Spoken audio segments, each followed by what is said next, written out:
안녕하세요. 오늘은 여러분들한테 태국의 문화 그리고 다양한 한국인이 이해 못하는 그런 것들을 제가 오늘 설명을 드리려고 합니다. 요즘 한국은 뭐 코로나, 의료 대란, 정치권, 여러분들이 상당히 복잡하게 살고 계시죠. 어떻게 보면 태국에 사는 저로서는 여러분들과 다르게 편안하게 여기 있지만은 일단은 오늘 여러분들에게 태국의 그런 다양한 문화, 또 우리가 이해 못하는 것들을 한 5가지를 추려서 제가 말씀드리려고 합니다. 먼저 신솥, 신솥이라는 거에 대해서 많은 한국 분들이 신솥을 왜 주어야 되는지, 또한 신솥이 과연 무엇인지 간단하게 설명을 하면은, 여러분들이 한국에서 결혼할 때 여러분들은 처가댁에 폐물을 주거나 아파트를 내가 구매를 해야 된다는 여러 가지가 있잖아요. 그러니까 그런 개념으로 똑같다고 보시면 돼요. 예를 들어서 제가 예전에 미스 유니버시티 한테 제가 한번 물어봤습니다. 만약에 내가 너와 결혼을 하고 싶은데 그러면 신솥을 얼마를 줘야 되냐 라고 물어봤습니다. 그 대학생이죠. 유니버시티니까. 그 대학생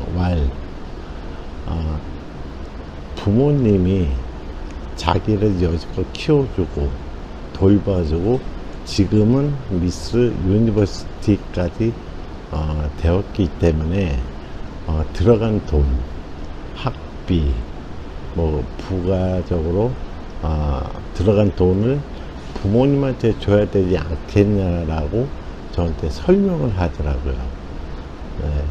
그러니까 한마디로 얘기하면 자식 입장에서는 부모님이 여지껏 나한테 투자하고 돌보고 그랬으니까 내가 이제 시집을 가게 되면은 그것을 부모님한테 돌려줘야 된다는 개념 같아요. 실질적으로 태국의 신솥은 태국 사람들도 마찬가지로 상당히 중요합니다. 연예인들은 돈을 많이 주는 경우가 있고, 또 반대로 최근의 뉴스에는 태국 여성과 태국 남자가 이제 사랑하는 사이입니다. 그런데 여자 집주에서 신솥을 원했는데 너무 큰 돈을 원했기 때문에 이 남자는 서민입니다. 그렇기 때문에 그걸 줄 수가 없어서 결혼을 반대했다고 합니다. 그래서 이 남자는 자살을 했습니다. 그런 경우도 실질적으로 있습니다. 그래서 신솥을 얼마를 주어야 되냐는 이제 그 상대방 여성 쪽의 집안의 수준에 따라서 연예인들은 몇 억을 줄 수도 있고, 또 서민들은 몇십만 바트로 줄 수도 있고, 몇십만 바트 해봐야 1,000만 원도 줄 수 있고, 여러 가지 다양하겠죠. 그런 문제이기 때문에 여러분들이 이 신솥에 대해서 너무 과장되게 표현을 하거나 그럴 필요도 없어요. 그러니까 나에 맞춰서 수준에 맞춰서 상대방한테 도움을 주면 됩니다.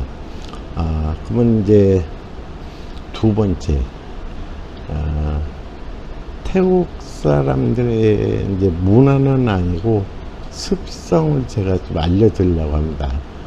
그러니까 푸마, 예.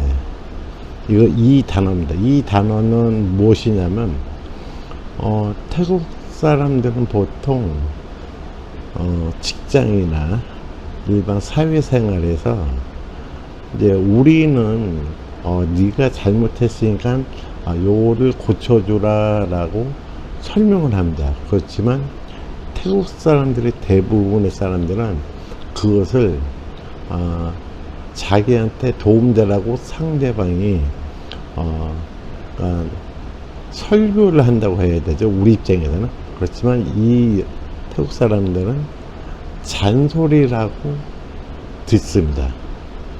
그러니까 이 태국 사람들은 보통 잔소리 듣는 걸 되게 싫어해요.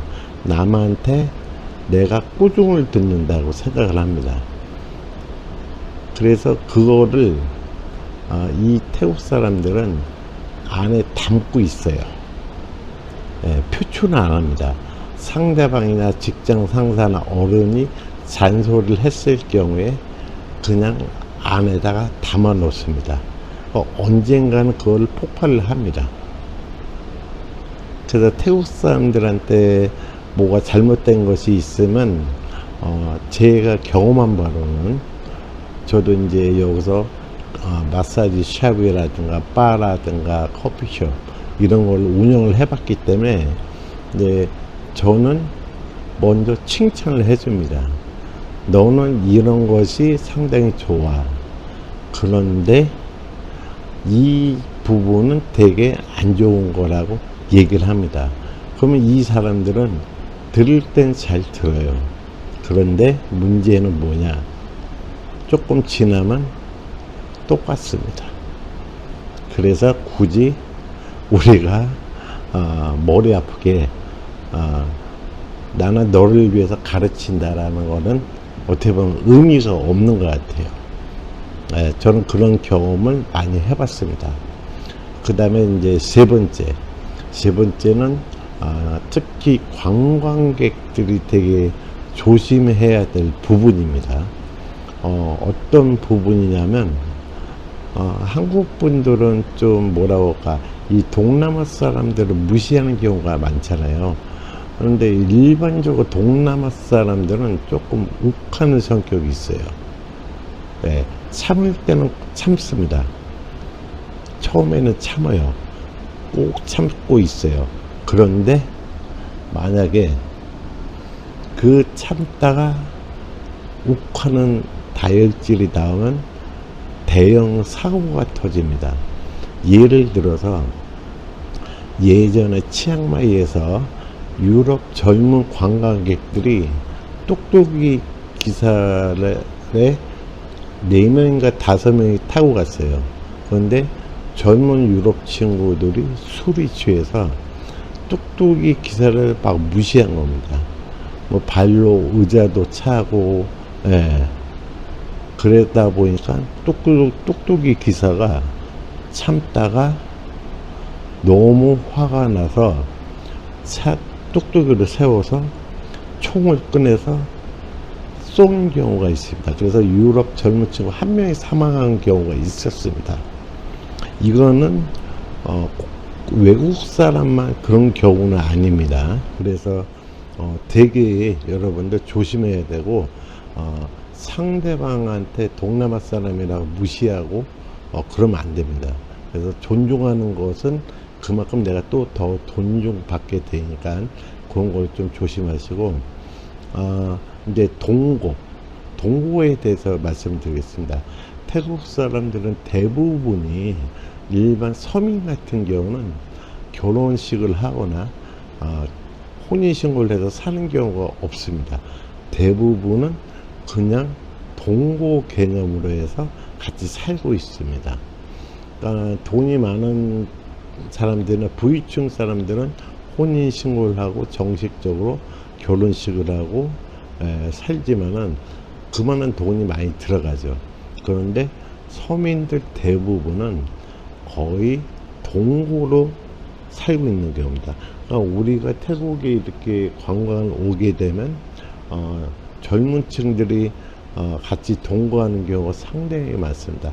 거의 대부분 서민들입니다.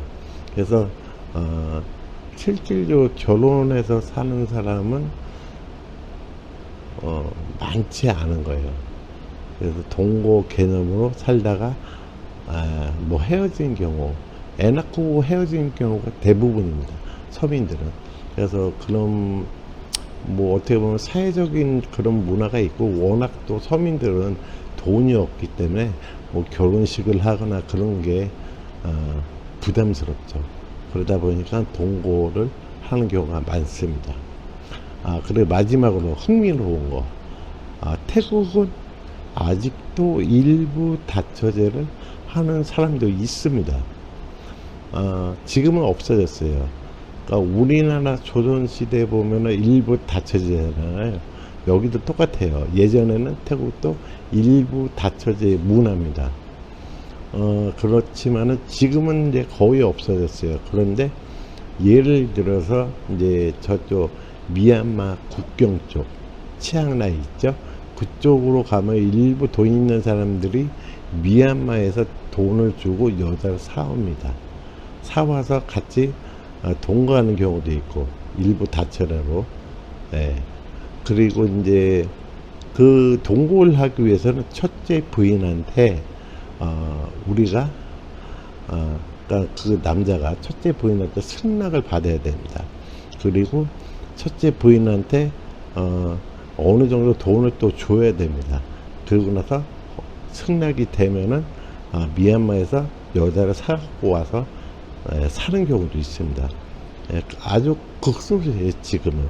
예전에는 뭐 많이 있었는데 극소수고, 아직도 태국에서는 이제 저쪽 매홍손 있죠, 북쪽. 그 다음에 치앙다오, 그 미얀마 국경, 뭐 위양행이라고 해서 타이아이 아가씨들, 이제 태국 국적이 없는 소수민족이죠.